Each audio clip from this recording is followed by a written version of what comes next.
All right, today we're jumping into something really fascinating. We're going to explore what happens when you take the ancient wisdom of classical mysticism and blend it with the super practical tools of modern psychology. It's really a journey into the heart of a timeless human quest. The search for freedom from suffering. So, you ready to explore the map? Let's dive in. And this really gets us to the core question of this whole explainer.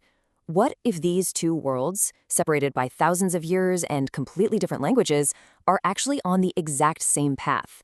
It's like they're climbing the same mountain, just from opposite sides. It's a pretty powerful idea to think about, right? At the heart of all this is something we all know, something universal: suffering. In classical terms, they call it ranj. And just as universal is that deep desire to be free from it, what they call rahai, liberation. This right here, this is the common ground where these two seemingly different worlds actually meet. So think of it like this. We've got two different guides for this journey. On one hand, you have the ancient sage. They're all about seeking freedom by understanding the very nature of existence, the big why. And on the other hand, you've got the modern therapist, who's giving us these incredible tools to manage our inner world, the really practical how. So let's start with our first guide, the mystic. We're going to explore the map laid out by Erfan et Classique, or classical mysticism, to really get a handle on its path to liberation. So here's the thing about mystical liberation, or rahai. It's not about escaping pain or running away from your problems. No, it's about a radical shift in your whole perspective. It's the profound realization that so much of our suffering is tied to our attachment to this constructed and ultimately illusory sense of self. So how does that journey actually work? Well, it kind of boils down to three big steps. First, you have to see the ego for what it is, not your true self, but a story, a construct. Second, you start to quiet it down, to lessen its grip on your desires and fears. And then finally, that process leads to this incredible experience of connection to something much, much bigger than your individual self. Okay, so we've seen the mystic's map. Now let's switch gears and look at our second guide, the psychologist. We're going to check out Ravanchanasi Modern, Modern Psychology, and its toolkit, which is, you'll see, surprisingly similar for this very same journey. And here it is, the psychologist's toolkit.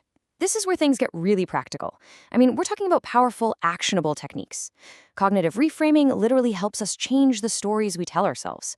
Mindfulness anchors us right here in the present. And cognitive diffusion, that's the one that helps us take a step back and realize we are not our thoughts. These are the nuts and bolts, the actual mechanics for dialing down suffering. Let me give you a super simple example of how a tool like cognitive reframing works. You see that tiny shift in language? Going from a crushing self-judgment like, I failed, I'm useless, to a curious, forward-looking question, this didn't work, what can I learn? That can completely change your emotional reality. It's such a small tweak, but it has a massive impact. All right, so this is the really cool part. We've seen the mystic's map and we've seen the psychologist's toolkit. Now let's build the bridge. Where do these two paths, which seem so different on the surface, actually meet? The first huge connection? It's all about how they see the self. Mysticism calls it the ego, an illusion you have to learn to see through. Modern psychology calls it the narrative self, the ongoing story that we're constantly telling ourselves about who we are. They're using different words, but they're both pointing to the exact same powerful idea. Our identity is a construct. Okay, next up, there's this other stunning parallel with the idea of acceptance. In mysticism, you have this concept of tawakkul, which often gets translated as surrender. Now, this is not about being passive or just giving up. It's an active, deep trust in a reality that's bigger than our personal wants and needs. And that is an almost perfect match for the modern therapeutic practice of radical acceptance, the skill of just acknowledging reality as it is without fighting it. And the final piece of the puzzle here is awareness. The mystic is seeking a state of pure, non-judgmental presence. The psychologist, on the other hand, teaches the practice of mindfulness, which is focused, non-judgmental attention. You see, one is the destination, the state you're aiming for, and the other is the path, the technique you use to get there. They're just two sides of the very same coin.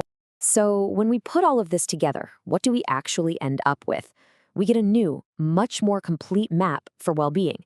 It's one that beautifully integrates the profound depth of ancient wisdom with the practical, data-driven precision of modern science. And that leads to this incredibly powerful idea. We don't have to choose between these two paths.